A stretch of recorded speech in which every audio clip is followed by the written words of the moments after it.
চলুন আজ ফিরে যাই ১৯৪৭ সালে। ভারত তখন সবে স্বাধীন হয়েছে, কিন্তু সেই স্বাধীনতা একটা অখণ্ড ভারতের স্বাধীনতা ছিল না, বরং ভারতের মানচিত্রটা ছিল শত শত ছোট ছোট রাজ্যে ভাগ হয়ে থাকা একটা ছেঁড়া কাপড়ের মতো। আজকের এই পর্বে আমরা জানব সেই অবিশ্বাস্য গল্পটা, কিভাবে একজন মানুষ এই শত শত টুকরোকে এক সুতোয় গেঁথে আজকের এই ভারত রাষ্ট্র তৈরি করেছিলেন। একবার ভাবুন তো, যদি সর্দার প্যাটেল না থাকতেন তাহলে কি হতে পারত? এই একটা কথাই বুঝিয়ে দেয় যে পরিস্থিতিটা কতটা গম্ভীর ছিল। ভারতের ভবিষ্যৎ তখন সত্যিই একটা সুতোর উপর ঝুলছিল। ১৯৪৭-এর স্বাধীনতা তো এলো, কিন্তু তার সাথে এলো একটা বিশাল সংকট। ব্রিটিশরা ভারত ছেড়ে যাওয়ার সময় এমন একটা পরিস্থিতি তৈরি করে রেখে গিয়েছিল যা গোটা দেশটাকে ভেঙে টুকরো টুকরো করে দিতে পারত। সংখ্যাটা দেখুন, ৫৬৫। ব্রিটিশরা যাওয়ার সময় ঠিক এতগুলো দেশীয় রাজ্য বা প্রিন্সলি স্টেট রেখে গিয়েছিল, আর তাদের শাসকদের হাতে ৩টে রাস্তা খোলা ছিল, হয় ভারতে যোগ দাও, নয়তো পাকিস্তানে, অথবা চাইলে নিজেরা স্বাধীন থাকো। চিন্তা করা যায় চ্যালেঞ্জটা ঠিক কতটা বড় ছিল। আচ্ছা, ৫৬৫টা আলাদা দেশ মানেটা কি দাঁড়ায়? এর মানে হল আলাদা আলাদা পাসপোর্ট, আলাদা সেনাবাহিনী, আলাদা সীমান্ত। মানে এক রাজ্য থেকে অন্য রাজ্যে যেতেই হয়তো ভিসা লাগত। পুরো উপমহাদেশটা হয়ে যেত আরেকটা ইউরোপের মতো, যেখানে চারিদিকে শুধু বিশৃঙ্খলা আর সংঘাত।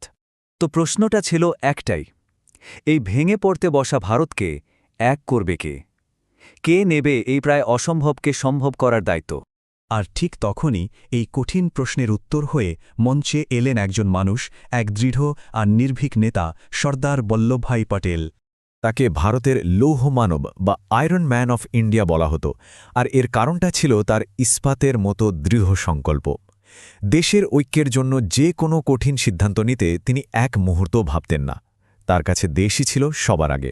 প্যাটেল খুব ভালো করেই জানতেন যে হাতে একদম সময় নেই, তাই দেরি না করে তিনি একটা পরিষ্কার আর খুব কার্যকরী পরিকল্পনা নিয়ে মাঠে নেমে পড়লেন।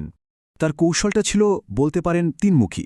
প্রথমত কূটনীতি, অর্থাৎ রাজাদের সঙ্গে আলোচনা করে বোঝানো। দ্বিতীয়ত চাপ সৃষ্টি করা, মানে রাজনৈতিকভাবে চাপ দিয়ে বোঝাপড়ায় আসতে বাধ্য করা। আর একদম শেষ উপায় হিসেবে যদি কোনো পথই খোলা না থাকে, তখন সামরিক শক্তি প্রয়োগ। আর এই কৌশলের ভাল ছিল এক কথায় অবিশ্বাস্য। ভাবা যায়, মাত্র কয়েক মাসের মধ্যে ৫৬৫টা রাজ্যের মধ্যে ৫৬২টাই ভারতে যোগ দিল। কিন্তু আসল পরীক্ষাটা তো তখনও বাকি ছিল। সবচেয়ে বড় ৩টে কাঁটা তখনও পথের মধ্যে রয়ে গিয়েছিল। এই ৩টে রাজ্য ছিল জুনাগড়, হায়দ্রাবাদ আর কাশ্মীর। এই ৩টেকে ভারতের সাথে যুক্ত করাই ছিল প্যাটেলের সংকল্পের আসল পরীক্ষা, যা ভারতের ভাগ্য নির্ধারণ করে দিত। চলুন প্রথমে জুনাগড়ের কথায় আসি। ভৌগোলিকভাবে ভারতের ভেতরে থেকেও এখানকার পরিস্থিতি ছিল খুবই জটিল। সমস্যাটা ছিল একেবারে পরিষ্কার। একদিকে ছিলেন নবাব, যিনি মুসলিম, আর তিনি চাইছিলেন পাকিস্তানে যোগ দিতে। আর অন্যদিকে ছিল রাজ্যের সাধারণ মানুষ, যাদের বেশিরভাগই হিন্দু, আর তারা ভারতে থাকতে চেয়েছিল।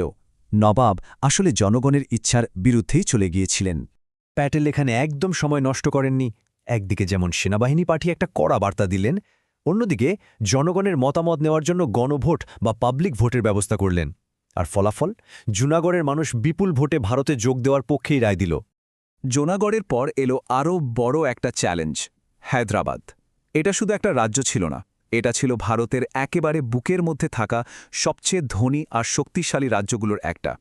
এখানকার শাসক নিজাম ভারত বা পাকিস্তান কোথাও যোগ না দিয়ে একটা স্বাধীন দেশ হিসেবে থাকতে চেয়েছিলেন। একবার ভাবুন তো, ভারতের ঠিক মাঝখানে যদি একটা স্বাধীন দেশ থাকত, তাহলে দেশের নিরাপত্তা কতটা ঝুঁকির মুখে পড়ত। তাই প্যাটেলের লক্ষ্য ছিল খুব পরিষ্কার, হায়দ্রাবাদকে ভারতের অংশ বানাতেই হবে।